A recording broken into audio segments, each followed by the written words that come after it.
Hello, this is Doug with the Christian ministry website of thecrossandblood.com. Did you know that the Bible is absolutely chock full of promises? Do this and God will do that.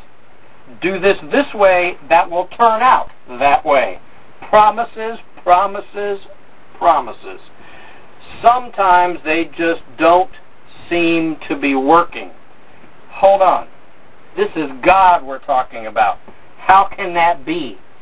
Well, a little over 6 months ago, the Lord had me send the following email to a close friend of mine who was asking the very same exact question. How come these promises don't seem to be working? This is a paraphrase of how I responded to his question. Brother, have you ever heard this supposedly true story? See, during the days of the blimp, the dirigible, back in Germany several decades ago, the big helium-filled forerunner to that Goodyear blimp thing, when they were first building these things, putting them together, maneuvering them, steering them, learning how to properly get them up off of the ground, going the direction they wanted them to go, safely up and down. Well, the story goes that they were learning how to handle these things, and this one particular time. Now, these are helium-filled monsters, very dangerous, and sometimes there were terrible calamities. You see, during this one particular time, they were trying to take this thing up, and the communication on the ground got terribly mixed up. One of the valves got stuck open. Now, in the past, these workers and these soldiers down on the ground were used to, under orders, doing as they thought they were supposed to be doing and told what to do. They're used to holding on to the ropes of these blimps, being dragged up into the air, holding on, bouncing back on down, going here, going there, controlling and steering these things while they're learning how to operate these things. Can you say new at this? Under orders, used to going up and down, bouncing, thuds, getting beat up in the process. This one particular time, same thing started happening again, except this time with the valve stuck open on this blimp and the communication getting stuck and messed up. This blimp started going high up in the air real fast.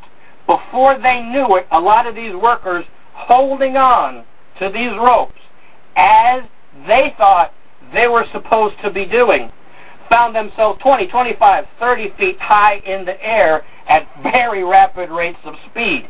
Did not want to let go. It was not going back down.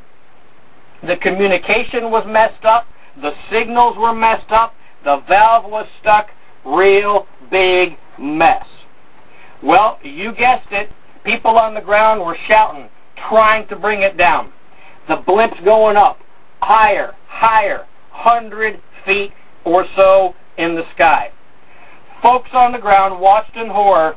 Some of these workers and soldiers, after 10 minutes, could not hold on any longer to the ropes they were holding on to.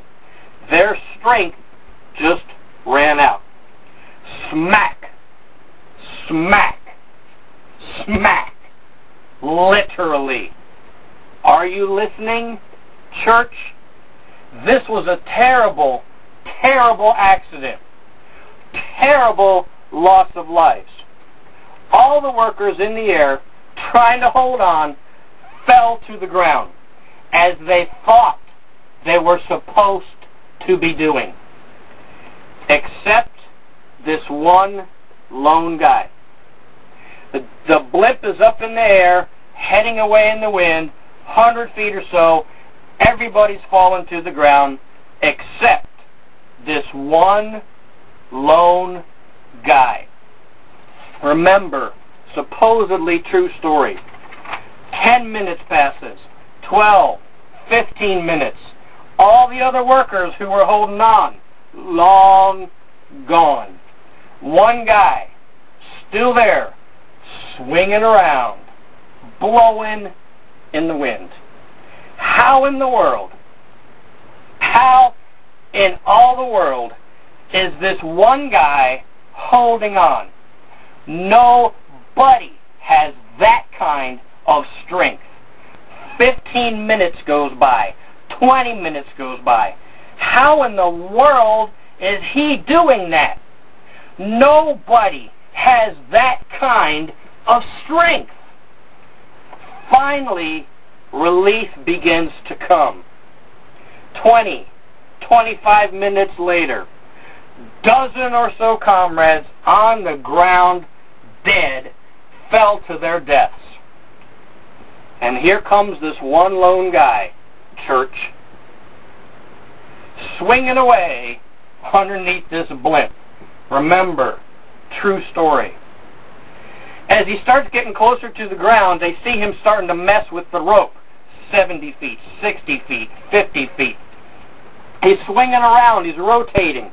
They actually see him spinning a little. The blimp is a little good distance away. It begins to get down to 30, 40 feet. The guy's done spinning. He lands on the ground safely. All the people see this terrible calamity, run to this guy. How did you do that?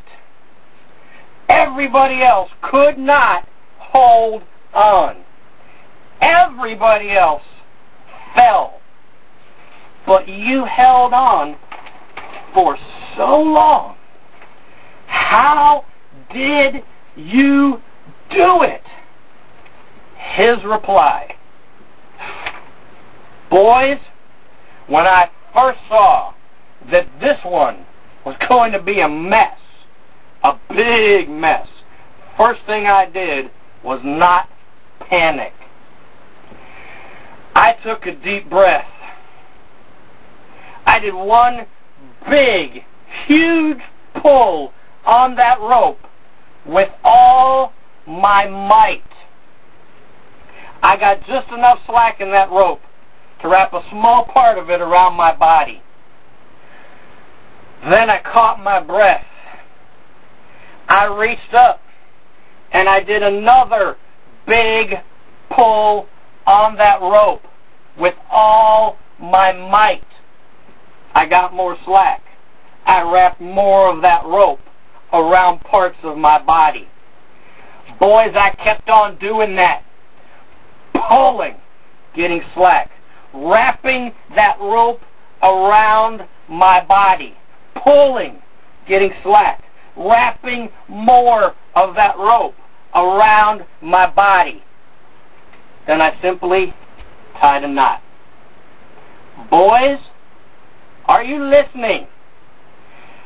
I was not holding on to that rope. That rope was holding on to me. God has promises. The Bible is chock full of the promises of God. Who's holding on to who? Who's holding on to what? My name is Doug. I'm the owner of the Christian ministry website, crossandblood.com. I want to come preach at your church. Look up the website. God bless. Jesus' name.